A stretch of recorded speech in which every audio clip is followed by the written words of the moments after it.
Matière à penser, Frédéric Worms.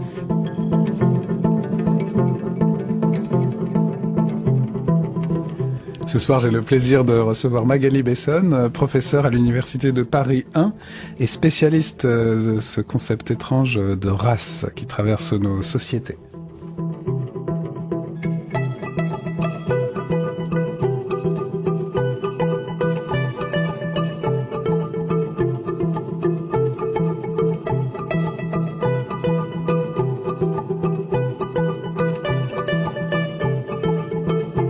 Bonsoir Magali Besson. Bonsoir Frédéric Worms. Merci d'avoir accepté de venir dans cette discussion, dans cette émission.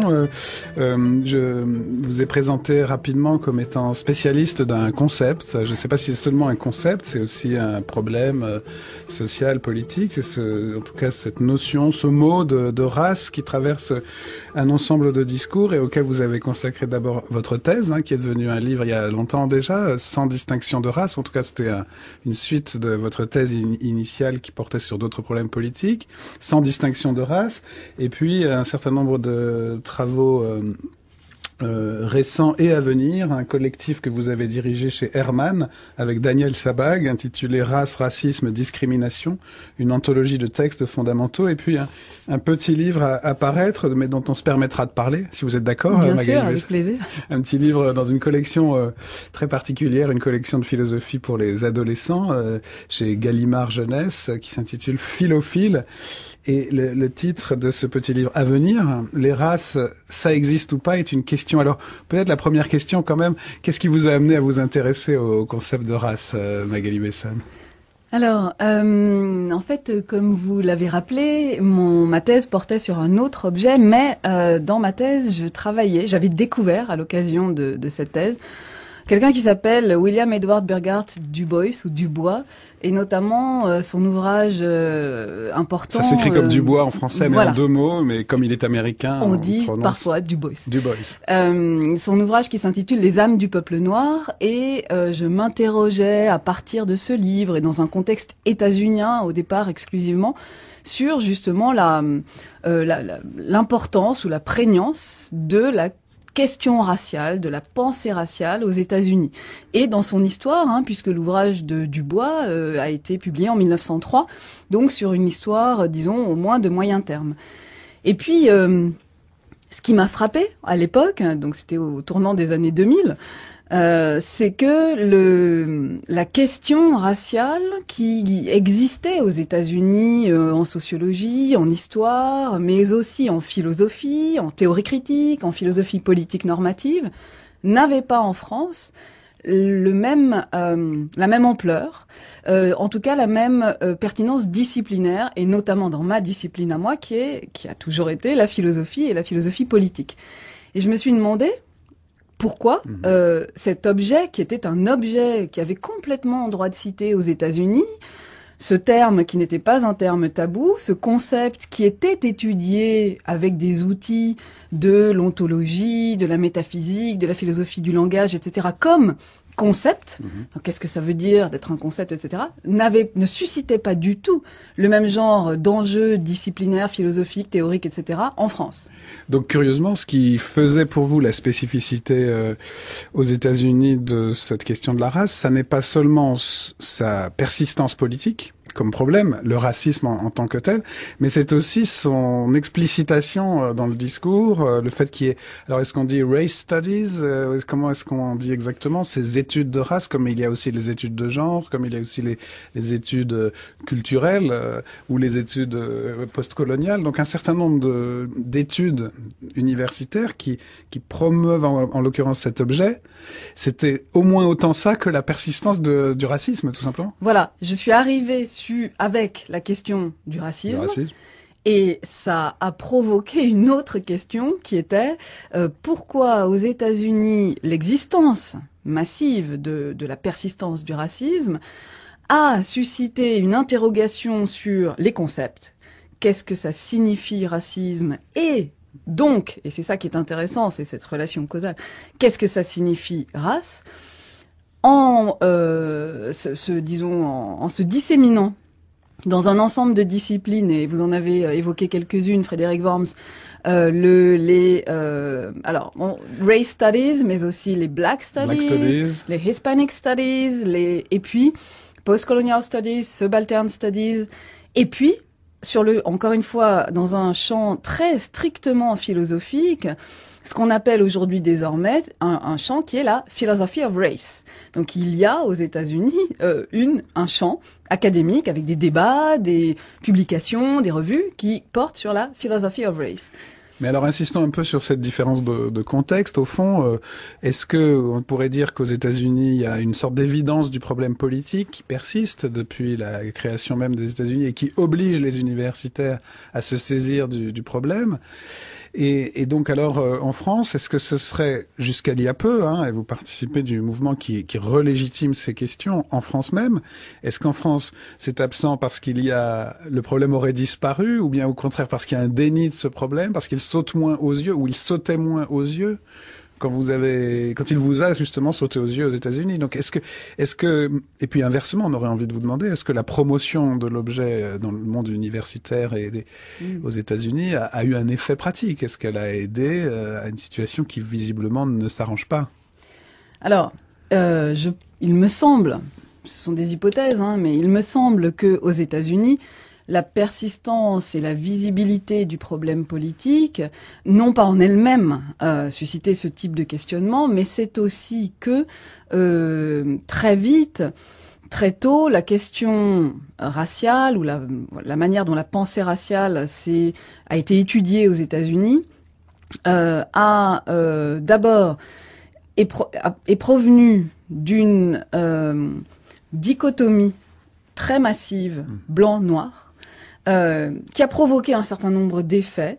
Il y aurait au départ une sorte de réduction, mais ça peut se comprendre, et c'est une réduction qui, peut-être pas trop vite critiquée, mais c'est une réduction de la question des races en général à cette question-là, à cette question du... c'est-à-dire c'est pas une réduction de la question des races à cette question-là, c'est que cette question-là a produit une réflexion sur la question des races en général. Je pense que l'histoire des États-Unis, c'est-à-dire l'histoire de l'esclavage puis de la ségrégation, qui a produit cette coupure dont on voit, encore une fois, vous avez raison, les effets toujours aujourd'hui, cette coupure massive dans le champ social et dans le corps social entre les Afro-Américains et les Blancs américains, a ensuite engagé à réfléchir plus largement à ce que peuvent signifier les races, etc.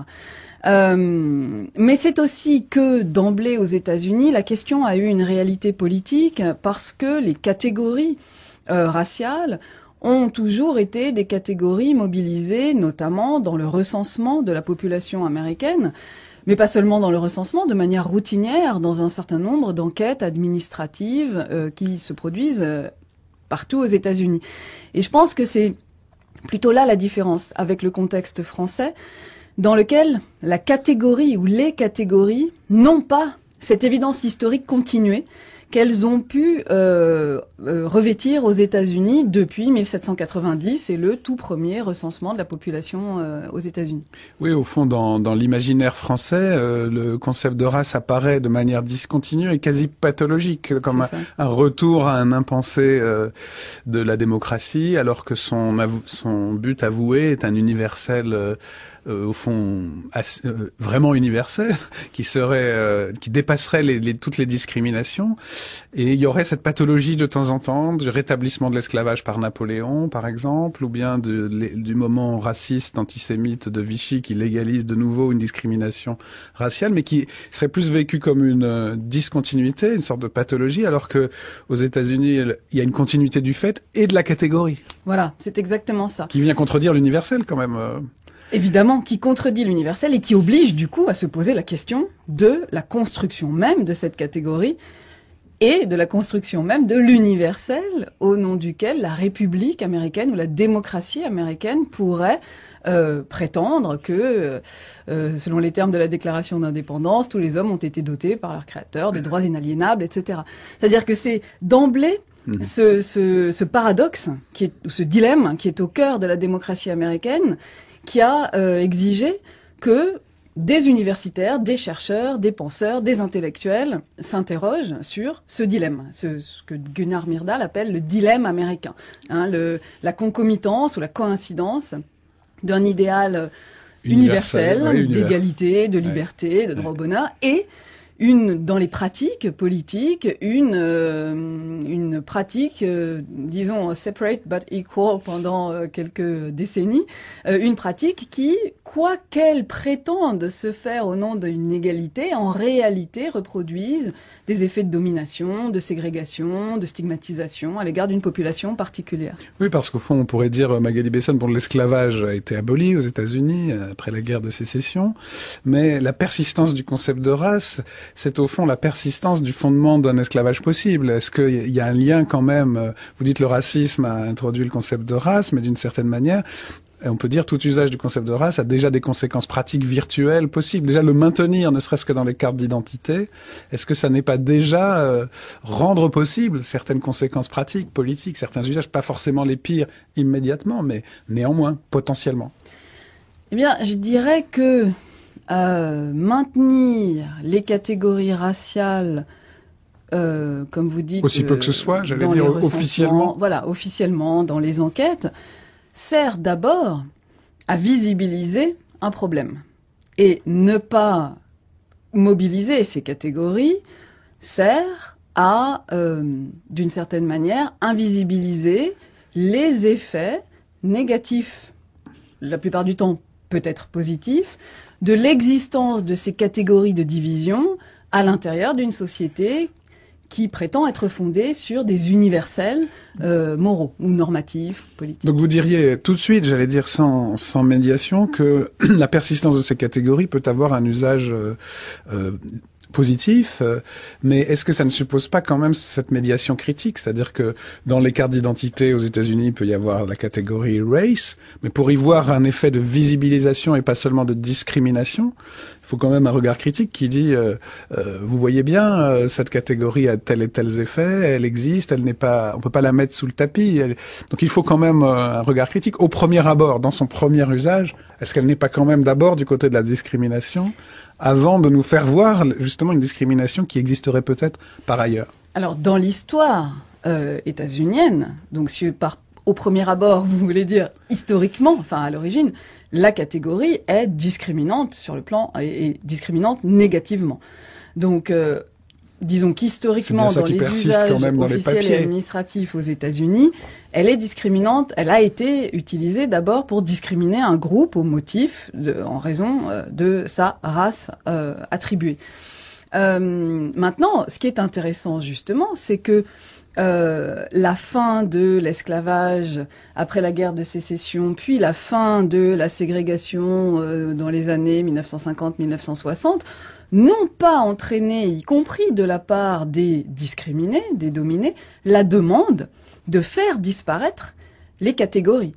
Au contraire, l'idée a été émise de mobiliser ces catégories, encore une fois, puisqu'elles existaient, et en fonction, quelle que soit la manière dont elles avaient été construites, pour désormais retourner. Alors on parle de retournement du stigmate, ici c'est le retournement de la mobilisation de la catégorie, pour mobiliser la catégorie de sorte qu'elle serve un objectif qu'elle n'avait pas été créée pour servir historiquement, mais pour lequel elle pouvait se trouver un outil performant désormais. À partir du moment où, en effet, on avait effectué ce que vous dites, c'est-à-dire cette démarche critique de mobilisation des catégories à d'autres fins que celles pour lesquelles elles avaient été créées au départ. Alors là, on est au cœur vraiment de tout votre travail, dans tous les registres, celui de votre livre personnel, celui des recueils d'articles, celui du livre pour les enfants. Pour y venir, parce qu'il y a ce paradoxe, vous venez de résumer un petit peu, d'une critique qui néanmoins maintient la notion pour s'en servir, alors que dans le contexte entre guillemets français, le plus souvent, on procède ou on procédait différemment. On pourrait peut-être revenir d'un mot sur cet étrange qualificatif ou ce mot qui circule donc dans le monde universitaire américain et maintenant beaucoup en France, studies. En fait, paradoxalement, gender studies ou race studies ou post-colonial studies, très souvent, ça ne veut pas désigner des études qui prennent quelque chose d'acquis comme un objet, mais plutôt des études critique, qui vise à, comme vous diriez, déconstruire leur objet, et non pas l'instituer. Les race studies, au départ, ou les black studies, c'est quand même d'abord des études au sens où on vient étudier quelque chose qui ne l'est pas assez pour le critiquer. Oui, c'est ça. C'est un geste politique presque autant que scientifique. Absolument. Je pense que c'est là ça a été produit comme tel, l'introduction dans des universités prestigieuses états-uniennes de départements de race studies, Hispanic studies, black studies, post-colonial or subaltern studies est un geste politique qui vise à poser enfin, y compris encore une fois dans les universités les plus prestigieuses et donc réservées à une élite et donc plutôt à des franges favorisées, avantagées et dominantes de la population, des problèmes qui sont des problèmes souvent invisibles, peu étudiés, sous-déterminés ou sous-conceptualisés, dont l'histoire n'a pas été faite, dont les déterminants sociologiques ne sont pas travaillés, précisément parce que, disons, les élites formées dans ces universités prestigieuses se posaient des problèmes qui étaient les leurs et qui n'étaient pas ceux des populations subalternes, dominantes, qui pourtant elles-mêmes avaient le droit d'être aussi non seulement des objets, mais également des sujets de ce type d'études. Donc c'est en ça que le geste est aussi politique. Il ne s'agit pas simplement d'introduire les minorités de genre, de race, etc. comme objet d'étude, mais d'introduire également une forme d'agentivité intellectuelle, donnant aux sujets minorisés la possibilité de travailler de leur point de vue le problème alors encore une fois, discrimination, stigmatisation, ségrégation, qu'elles vivent, l'expérience qu'elles font au quotidien. Alors c'est évidemment un point très important, sinon la pratique même de ces études contredirait leur thèse, leur objet, parce qu'elle produirait une discrimination alors même qu'elle cherche à la critiquer. Absolument. Mais revenons sur le contenu de ces études. Alors évidemment, il y a cet enjeu de déconstruction. Très souvent, les studies, d'ailleurs, se sont inspirés d'une certaine philosophie critique européenne, française et aussi allemande. Mais j'ai repéré, vous me direz si je me trompe, un mouvement de 3 thèses qui traverse encore une fois, tous vos registres d'écriture sur lesquels, encore une fois, je reviendrai, c'est-à-dire les collectifs que vous animez, les livres que vous écrivez, et puis aussi ce livre pour enfants. C'est-à-dire, il y a l'idée de critiquer un certain concept de race, au fondement naturel ou biologique. Il y a l'idée de montrer que c'est une construction sociale avec une histoire. Jusque-là, on est dans des thèses très classiques, mais qu'il faut quand même défendre, toujours d'après vous, toujours reprendre. Elle ne cesse de revenir. Absolument, je pense que... En tout cas, la première, la thèse du fondement naturel, ne cesse de revenir. Oui, la thèse du fondement naturel et biologique de la race, étonnamment, ne cesse de revenir. Sous des déguisements ou des formes variées. Une des formes récentes est celle qui consiste à essayer de trouver quelque chose comme un fondement génétique. L'ADN revient, le génome, donc vous entrez d'ailleurs assez loin dans certains de vos textes. Oui. Sur ce débat entre biologistes encore. Alors, finalement. entre biologistes, entre philosophes et biologistes, entre chercheurs et sciences sociales et philosophes et biologistes. La biologie n'est jamais, entre guillemets, pas plus pure qu'autre chose. Elle est mêlée dans ces mots même, exactement. de présupposés. Le débat n'est pas, c'est pas comme s'il y avait les chercheurs en sciences sociales d'un côté qui défendraient l'idée que la race est une construction sociale contre les généticiens qui défendraient l'idée que la race est une donnée biologique inscrite dans le génome. La chose est beaucoup plus complexe que ça et les débats sont beaucoup plus complexes que cela. Et on voit des positions, disons, un peu alternatives qui essaient de défendre, par exemple, l'idée que la race est une construction sociale, autrement dit, les données, la catégorisation raciale a été produite et construite selon des déterminants qu'on peut étudier historiquement, sociologiquement, au fond, etc. C'est un certain type de but politique ou de présupposés politiques qui a conduit à cette discrimination en inventant des critères biologiques plutôt que l'inverse. Ou en prenant tel ou tel trait, la couleur de la peau. Oui, alors ça c'est encore... ou en inventant des déterminants génétiques pour ces buts sociaux et politiques d'abord. Oui, alors ça c'est pas la question actuelle celle-là, c'est une question plus historique. Historiquement. Disons qu'historiquement, oui, il y a eu des tentatives de taxonomie ou de classification du genre humain ou de l'espèce humaine, en mobilisant des traits perçus comme facilement repérables, visibles, donc typiquement la couleur de la peau, la forme du nez, la forme des paupières, la texture des cheveux, qui sont perçus comme étant saillants. Alors comme étant distinctifs. Voilà, comme étant distinctifs. Avec, là encore, il faudrait être plus nuancé, puisqu'évidemment, il n'y a rien de parfaitement. Il n'y a que du continu dans la nature, d'une certaine façon. Il y a toujours eu des erreurs entre guillemets faites. Et je pense notamment, par exemple, encore une fois aux États-Unis, au passing, où des noirs au phénotype clair, c'est-à-dire à la peau claire, aux cheveux lisses, etc., sont passés de l'autre côté de la ligne de couleur, de manière à pouvoir bénéficier de positions, d'emplois, de ressources qui étaient réservées aux blancs pendant la période de la ségrégation raciale officielle. Et vous citez même au début de votre livre à paraître pour les jeunes, j'allais dire, pour les adolescents, un cas inverse d'une enfant de couple blanc qui se faisait passer pour noir pour telle ou telle raison. Absolument, oui, c'est le cas. Qui mériterait d'ailleurs d'être étudié, évidemment. Mais... Oui, qu'il a été. C'est le cas, en effet, d'une femme dont les parents sont, en tout cas, catégorisés comme blancs dans le recensement états-unien et qui se perçoivent et se vivent et font l'expérience d'eux-mêmes comme blancs, et qui ont plus ou moins outé leur fille, qui se faisait passer pour noire, qui se vivait comme noire, qui faisait l'expérience d'être une noire, qui l'ont outé comme blanche, au motif que puisqu'elle était leur fille biologique et qu'ils étaient blancs, elle était nécessairement blanche. Ce qui pose évidemment un certain nombre de questions, précisément, qui semblent sous-entendre que la catégorie est biologique, puisque la fille biologique est blanche si les parents sont blancs. Et là, on en revient à quelque chose qui est beaucoup plus compliqué, puisque si la catégorie est construite, si les races sont construites, il n'y a pas de raison de revenir à une sorte de lignée généalogique évidente. Le cas de cette jeune femme inviterait plutôt évidemment à aller du côté non seulement de la construction, mais des effets psychiques de cette construction, puisqu'elle se construit elle-même une identité.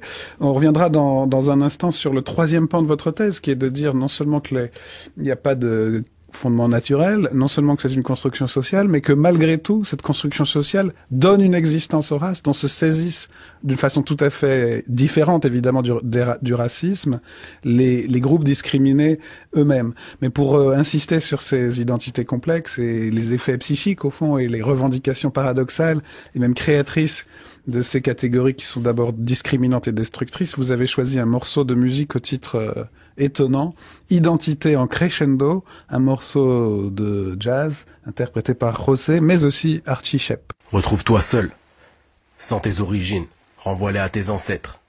Juste pour un moment, le temps de te retrouver, seul, sans une couleur de peau et sans une religion. Renvoie ça à tes ancêtres, juste le temps de te trouver, seul. Retrouve-toi seul, sans ton pays. Prends un moment pour être ni de la politique ni de la géographie. Tu n'es pas un contexte et tu n'es pas une situation. Tu naquis d'un contexte et tu crées les situations. Alors retrouve-toi seul. Retrouve-toi seul, sans tes amis, sans l'affection, sans le groupe. Tu n'es pas le groupe parce que le groupe n'est pas un. Et les guerres intestines ne touchent pas tes intestins. Alors retrouve-toi seul. Retrouve-toi seul, sans tes ennemis. Ils ne le sont qu'à cause d'une histoire de groupe, ou de situation, ou de pays, ou d'origine. Alors retrouve-toi seul, sans tes ennemis. Retrouve-toi seul, sans ton sexe, sans ton genre. Le sexe est un outil, c'est un détail. Le genre est une posture, c'est un rôle. Tu n'es pas un détail et tu ne prétends pas jouer un rôle. Alors retrouve-toi seul, sans ton sexe, sans ton genre. Retrouve-toi seul, sans ton prénom, sans ton nom. Mets-les de côté pour pouvoir t'observer sans que ce soit eux qui te servent de reflet. Sans leur connotation, sans leur sonorité. Renvoie ça au langage, juste le temps de te retrouver seul. Retrouve-toi seul, sans ton visage. Tu le vois par les yeux des autres, mais sans eux tu ne l'as pas, tu ne l'as plus. Ne les laisse pas te modeler, te remodeler. France Culture, matière à penser toujours avec vous, Magali Besson. Là, on vient d'entendre un morceau que j'ai un peu vite annoncé comme étant du jazz, qui n'est pas non plus exactement du rap, qui est un texte ponctué musicalement, dit par José. Le morceau s'appelle Seul, dans l'album Identité en crescendo. Comment est-ce qu'il illustre vos thèses et vos problèmes, en tout cas vos questions, Magali Besson, ce morceau, ces textes qu'on vient d'entendre? Alors, ce rythme aussi. L'album Identité en crescendo de José est un album remarquable. J'ai choisi cette chanson-là, alors, encore une fois, parmi au moins 5 ou 6 autres qui auraient pu être tout aussi intéressantes, où il cite Fanon, il cite Aimé Césaire. Il y a vraiment une réflexion pointue dans ces textes. Je l'ai choisi parce que, justement, il me semblait que il donne l'idée selon laquelle être seul, c'est-à-dire, et il fait la liste, dépouillé d'un certain nombre de déterminants, l'origine, la couleur, le visage, le nom, le genre, le sexe, etc.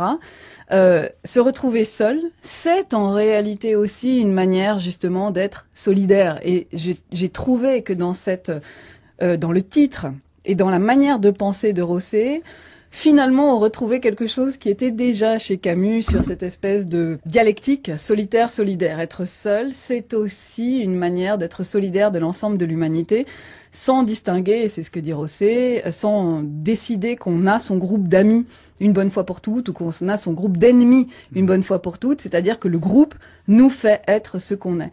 Il est important de replonger en soi pour pouvoir comprendre que les identités sont des identités multiples, faites de nombreux déterminants, de nombreux facteurs, et qu'on ne peut pas intégralement identifier une identité à un facteur qui nous ferait un membre homogène d'un groupe dans lequel tous les membres, de manière homogène, semblable, partageraient exactement selon les mêmes modalités et à chaque instant ce facteur ou ce déterminant.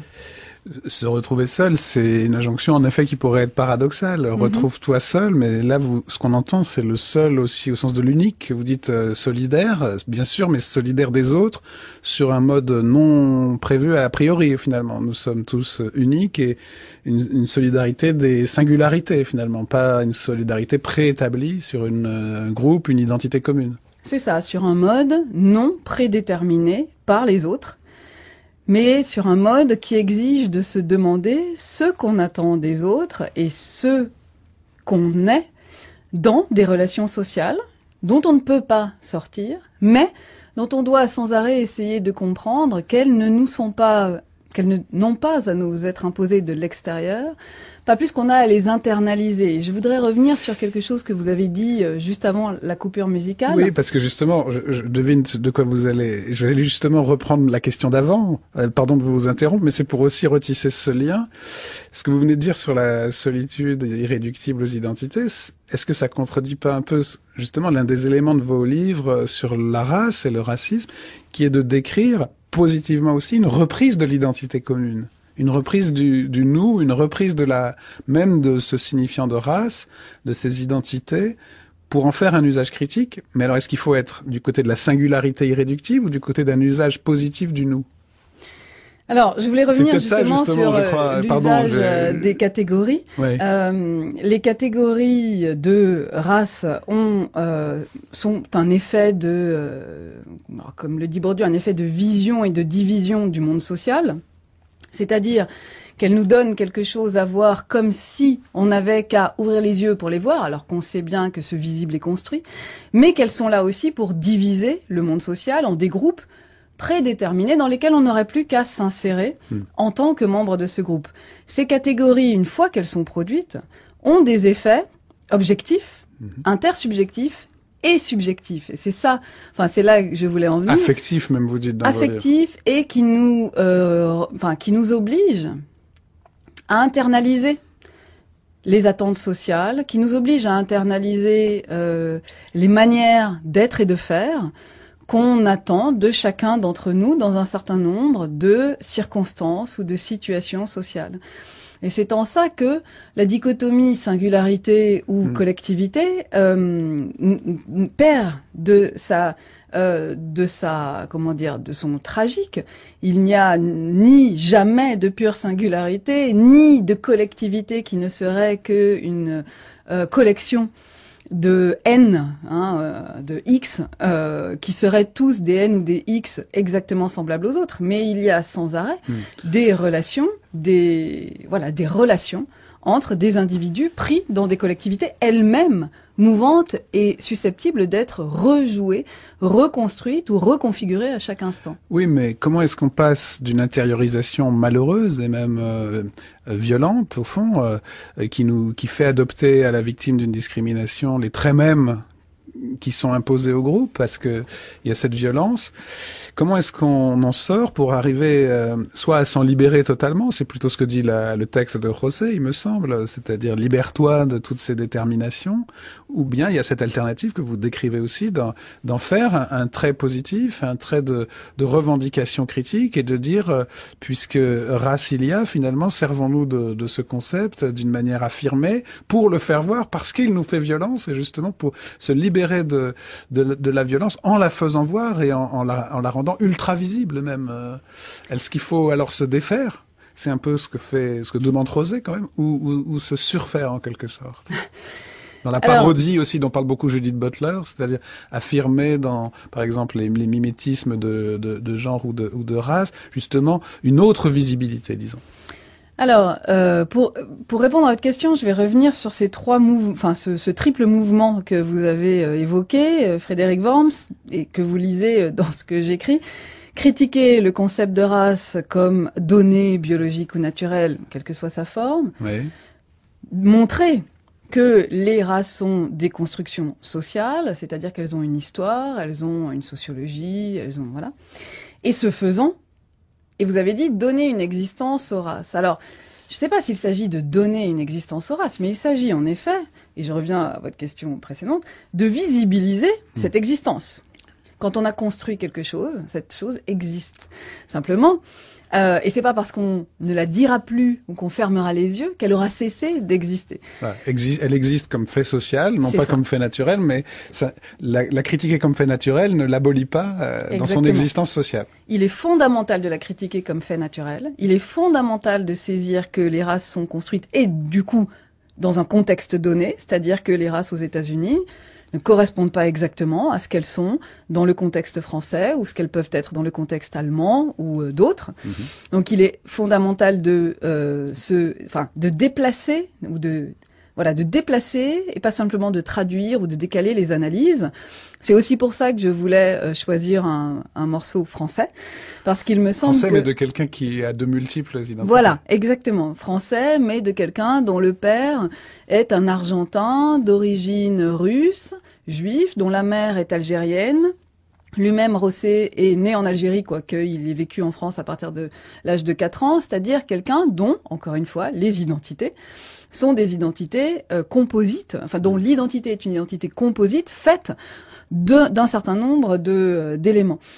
Et ce qu'il importe de saisir, c'est que lorsque les races sont construites donc de manière contextuelle, elles ont de ce fait une existence sociale, une réalité sociale qui est elle-même est contextuelle, et ce non seulement sur le plan donc national, européen, continental, régional, etc., mais également une existence contextuelle dans des situations sociales particulières. La race n'est pas toujours quelque chose qui est immédiatement saillant, déterminant dans certaines circonstances sociales. Pourtant, elle l'est dans d'autres.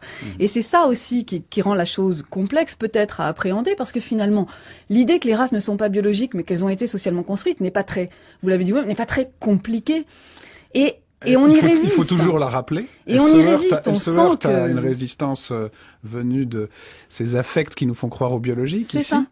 Mais elle reste en effet assez simple à comprendre. Assez simple, voilà. Peut-être pas à faire accepter politiquement, mais à comprendre intellectuellement. Non, mais ce qui est étonnant, c'est que de cet argument, on a aussi du mal à tirer des pratiques. C'est-à-dire que si les races ont été construites et existent désormais sur le mode de faits sociaux, peut-être, dans la mesure où par ailleurs l'existence des races justifie un certain nombre de pratiques d'injustice, d'inégalité, de discrimination ou de stigmatisation, peut-être faudrait-il commencer par observer comment elles existent, ce qu'elles signifient, quels sont leurs effets, pour pouvoir déconstruire alors la race, mais également, surtout, le racisme. Et c'est quand même l'enjeu, in fine, de toute la réflexion, de parvenir à mettre en place quelque chose comme une justice ou un mode de relation politique, morale et sociale, dans lequel les races n'auraient plus l'impact ou la valeur négative qu'elles ont aujourd'hui. Alors, il y a là quand même une question de fond, cette question de savoir si finalement la meilleure thèse, la plus forte, c'est de dire les races n'existent pas parce qu'elles sont construites, ou bien de simplement déplacer leur régime d'existence d'une supposée existence biologique à une réelle existence sociale. Dans votre livre à paraître, qui est un petit chef-d'œuvre du genre, à vrai dire, de livre pour enfants, dont le titre est très révélateur à ce sujet, parce que c'est « Les races, ça existe ou pas ?»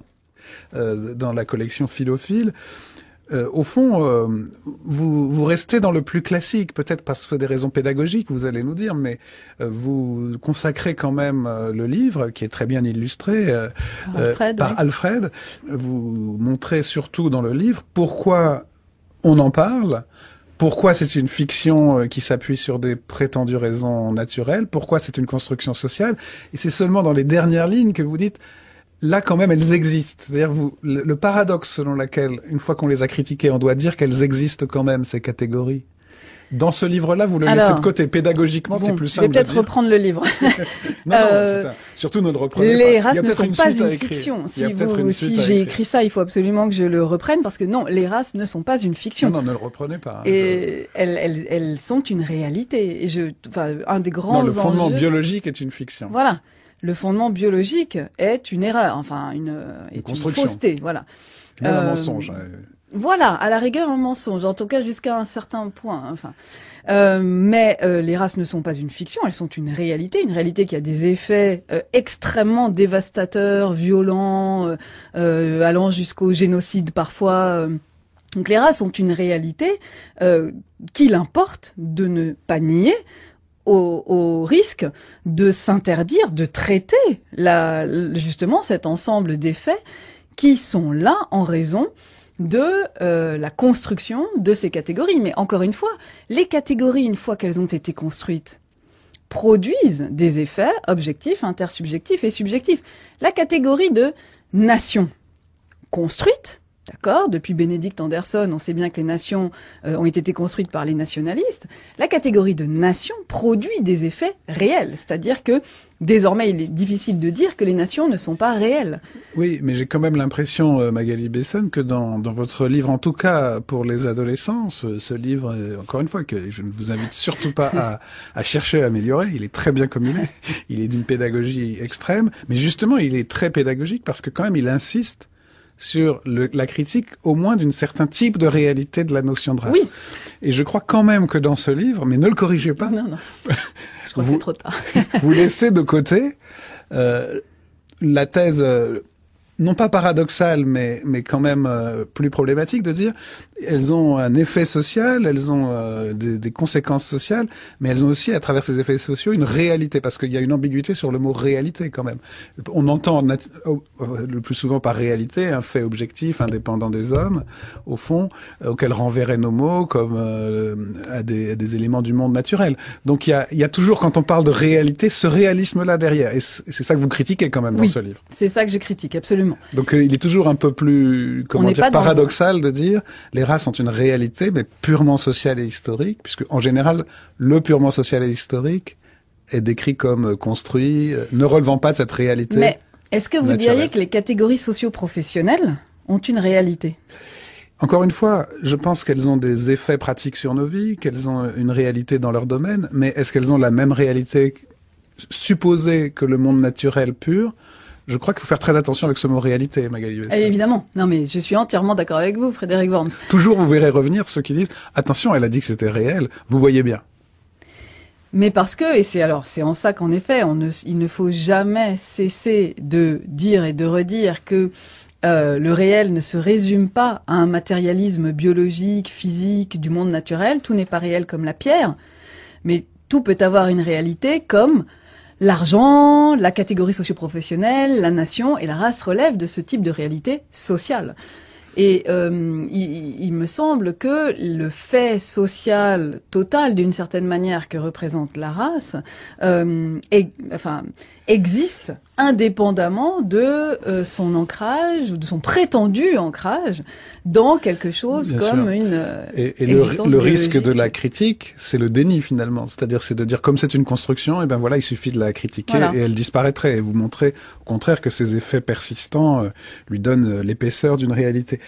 On ne peut plus le nier aujourd'hui et malheureusement on doit conclure par là, mais je voudrais quand même vous entendre sur ce qu'on pourrait appeler l'actualité. Évidemment, on ne peut plus nier cette réalité-là, ce type de réalité-là, historique, puisque même on a l'impression qu'au lieu de diminuer sous l'effet des critiques antiracistes, elles reviennent, voire elles s'aggravent, en particulier dans le terrain dont vous étiez parti, c'est-à-dire les États-Unis, mais sans doute partout, et en Europe, le racisme revient. Qu'est-ce que vous diriez de ce retour ? En fait, vous êtes la dernière à être surprise. Vous êtes finalement, pour vous, ça ne vous surprend pas, ou bien au contraire, ça vous surprend tout particulièrement ? Alors, ce qui me surprend toujours, ce sont les modalités d'expression du racisme. Ce qui me surprend aussi, et oui, qui m'attriste, c'est la manière dont des discours qu'on pensait acquis une bonne fois pour toutes ne sont en réalité jamais acquis. C'est-à-dire que justement cette critique du biologique, cette critique du biologique, cette critique d'une hiérarchie de groupes qui sont donc des groupes racialisés, des groupes construits comme raciaux ou racisés, construits comme raciaux. L'idée que ces groupes sont hiérarchisés, qu'il y a des majoritaires et des minoritaires, des dominants et des dominés, et que c'est bien comme ça. C'est-à-dire qu'au lieu de dire, oui, il se trouve que nous avons construit des groupes racisés de manière hiérarchisée, et il faut lutter contre cette hiérarchie. C'est une violence inadmissible, et c'est une violence injustice fondamentale. Absolument, voilà. C'est une injustice contre laquelle sans arrêt on doit travailler. Le fait que ça semble être redevenu quelque chose qu'on peut dire, voilà, me surprend et me scandalise, me scandalise. Et vous l'avez dit, on voit ça aux États-Unis, mais on le voit aussi en France. Et ce qui est vraiment un peu compliqué en France, je crois, c'est que comme on n'a pas pris le temps justement de travailler les concepts de manière un peu précise, un peu fine, de travailler les catégories, leur construction, on se retrouve là un peu démuni sur le plan justement de l'analyse pour pouvoir lutter contre ce racisme qui devient de plus en plus exprimé, décomplexé, admissible finalement dans l'espace public, avec, en outre, dans le cas français, une dichotomie ou une manière de se renvoyer la balle entre antiracistes ou racistes en s'accusant mutuellement de faire le jeu de l'ennemi. Et je crois que là, il y a besoin de quelque chose comme, justement, le travail argumentatif, conceptuel, clair, précis et apaisé du philosophe, du chercheur en sciences sociales, des intellectuels et universitaires, dont ce serait le métier d'apaiser le niveau affectif brûlant du débat à l'heure actuelle. Donc face à cette décomplexion du racisme, il faut légitimer les études sur le racisme et assumer le concept critique de race que vous étudiez, Magali Besson. C'est ça. Merci Frédéric Worms. Merci à vous. Merci à vous d'être venu nous expliquer ça, et il faut lire tous les registres de votre écriture sur cette question. Merci. Merci.